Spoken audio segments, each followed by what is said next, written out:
Good morning, welcome back to my channel. তো শুভ সকাল। এই গুড মর্নিং বলে আবার শুভ সকাল উইশ করছি, সিরিয়াসলি। এখন অলি রানীকে স্কুলে তুলে দিয়েছি, দিয়ে আবার আমাকে একটু বাড়ি যেতে হয়েছিল। একটা জলের বোতল নিতে ভুলে গেছিলাম, আপনাদেরকে বলা হয়নি।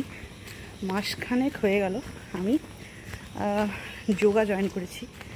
তো নিজের জন্যই, নিজের মেন্টাল পিস, তারপরে ফিজিক্যালি কিছু প্রবলেম হয়েছে, তো সব নিয়েই আর কি। এতদিন বলিনি, তার কারণ হচ্ছে আমার আমি করব তো, কখনো কয়েকদিন করব, তারপরে কয়েকদিন করব না, হ্যাঁ, তারপরে হয়তো বন্ধই করে দেবো নিজের ল্যাথার্জির জন্য। তো সেই জন্যই আর এতদিন বলিনি। তারপরে 1 মাস যখন কন্টিনিউ আমি করে ফেললাম, তখন ভাবলাম যে না, এটা হবে আমার দ্বারা। তো অলিকে তুলে দিয়ে এসেছি। প্রতিদিন অলিকে তুলে ওই দিক থেকেই বেরিয়ে যায়। আমার ওই 7টা 15-20 থেকে ক্লাস থাকে, ওই একদম 9টা অবধি। তো আজকে আমার একটু দেরি হয়ে গেল, 7:30 বাজবে ঢুকতে। ও এই হচ্ছে ব্যাপার। চলুন। আর আজকের ওয়েদারটা বেশ কিন্তু ভালো। অন্যদিন তো ঠাঁটা পোড়া রোদ থাকে, ছাতা মাথায় দিয়ে যেতে হয় এই টাইমে, কিন্তু আজকে কিন্তু বেশ বৃষ্টি ওয়েদার। ভোর থেকেই বৃষ্টি হচ্ছে, এই 4:30 পৌনে 5টা থেকেই চলছে বৃষ্টিটা। আজকে আমার যেতে কোনো কষ্ট হবে না, এই আর কি। আর দেখবেন এই যে সকালের ওয়েদারটা বেশ ফাটাফাটি দারুণ। কিন্তু অলি রানীকে তুলে দিয়েছি, অন্য কোনো স্কুলের গাড়ি হয়তো দাঁড়িয়ে আছে।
সকাল থেকে যে বৃষ্টিটা লেগেছে এখনও অবধি কমার সিন নেই। কখনো একটুখানি জোরে পড়ছে, কখনো আবার একটুখানি আস্তে আস্তে পড়ছে, ঝিরিঝিরি করে।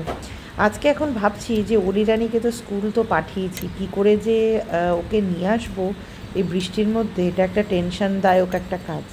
এমনিতে আমার বৃষ্টি খুব পছন্দেরই, কিন্তু সেটা ঘরের মধ্যে থেকে। তবে হ্যাঁ, বৃষ্টি হলে পারে অনেক মানুষের কি বলবো প্রবলেম হয়, কারণ অতিরিক্ত বৃষ্টি হলে পারে আবার বন্যা টন্যার একটা ব্যাপার থাকে, তখন অনেক মানুষের ঘরবাড়ি ক্ষতিগ্রস্ত হয়। আবার কিছু মানুষের আছে যে বৃষ্টি হলে পারে তাদের রুজি রোজগারও বন্ধ হয়ে যায়, যারা এই যে ধরুন দিন আনে দিন খায় তাদেরও। তো সব দিকটাই আছে, হ্যাঁ, কিন্তু এর মধ্যেও তো চলতে হবে। তো সেই হচ্ছে ব্যাপার। আর আজকে প্রথমে না জামা কাপড়গুলো আমি ছাদে মেলেছিলাম, কিন্তু বৃষ্টি কোনো কমার নাম তো নাই, ছাতা উল্টে আরও ভিজে গেল। তো সেই জন্য তুলে নিয়ে এলাম, নিয়ে সেই ব্যালকনিতে দিয়ে দিলাম। জলটা ঝরে গেলে পরে রেলিংয়ে দিয়ে দেবো।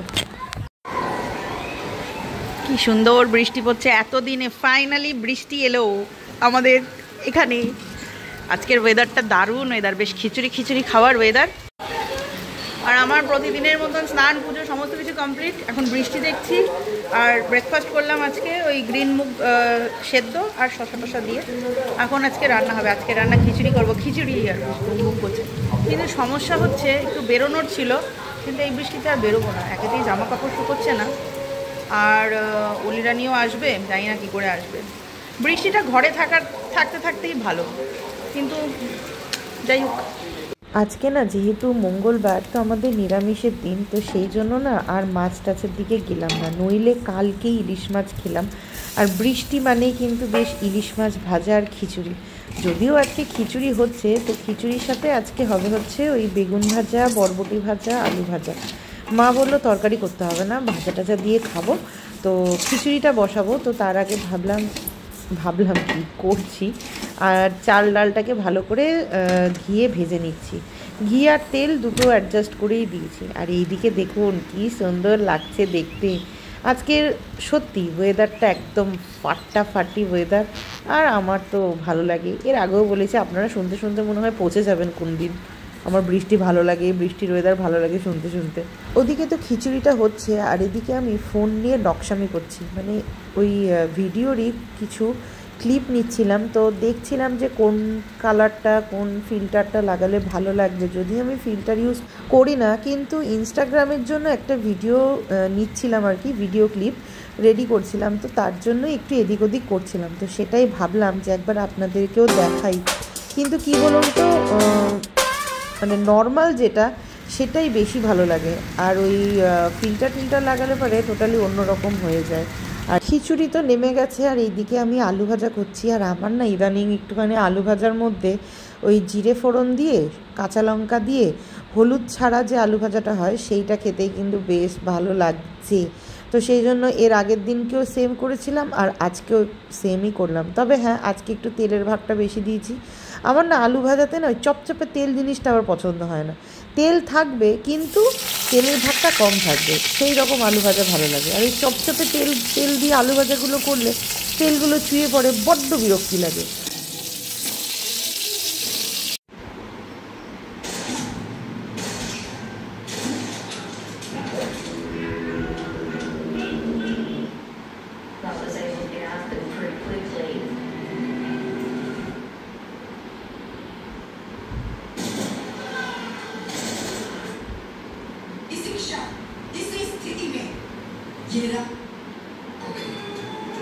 और अब पूनम के विवाह के बारे में सोचने का समय आ गया है। আজকের দিনটা যেন ভগবান আমাকে ছপ্পর ফাড়কে একেবারে আমার ঝুলিতে সব দিয়ে দিয়েছে। বাইরে বৃষ্টি পড়ছে, খাবার দাবারও আমার পছন্দের, খিচুড়ি আর আলু ভাজা। আর এদিকে রান্নাবান্না শেষ করে টিভি খুলতেই দেখি এই মুভিটা দিয়েছে।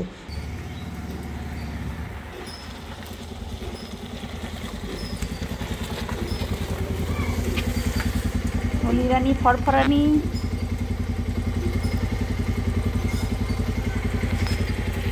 তুই রেনকোট নিয়ে যাসনি? হ্যাঁ, তুমি তো দাওনি। তোকে যে বললাম যে রেনকোটটা ভর। হ্যাঁ, তুমি তো গাড়ি ঢোকাবে। তো এই যে দুপুরের খাবার নিয়ে বসে গেছি, খিচুড়ি, আলু ভাজা আর বেগুন ভাজা আমি একটা নিয়েছি। আর আমার না আজকে পরিমাণে আমি খিচুড়িটা একটু বেশিই নিয়েছি, জানি না শেষ করতে পারবো কি না, কিন্তু চোখের খিদে, মনের খিদে সবটাই আছে, তো সেই জন্য একটু বেশিই নিয়েছি। আজকের খিচুড়িটা যে কি সুন্দর হয়েছিল, একদম গিয়ে এক গন্ধে মম করছিল, এত ভালো লাগছিলো। এখন এডিট করতে বসে না মনে হচ্ছে যে যদি আরেকটু খিচুড়ি থাকতো আমি এখন খেয়ে নিতাম। কীরকম ব্যাং ডাকছে।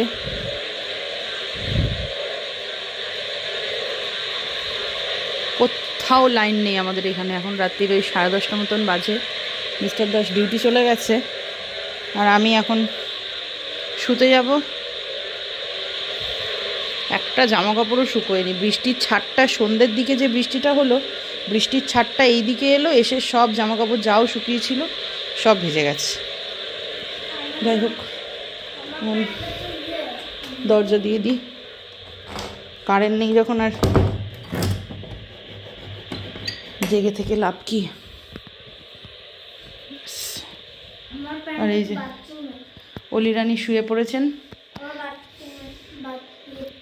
তাহলে চলুন, আজকের জন্য টাটা, দেখা হবে কালকের একটা ব্লগে। তো ততক্ষণের জন্য ভালো থাকবেন, সুস্থ থাকবেন, সবাইকে ভালো রাখবেন। তো আজকের জন্য গুড নাইট।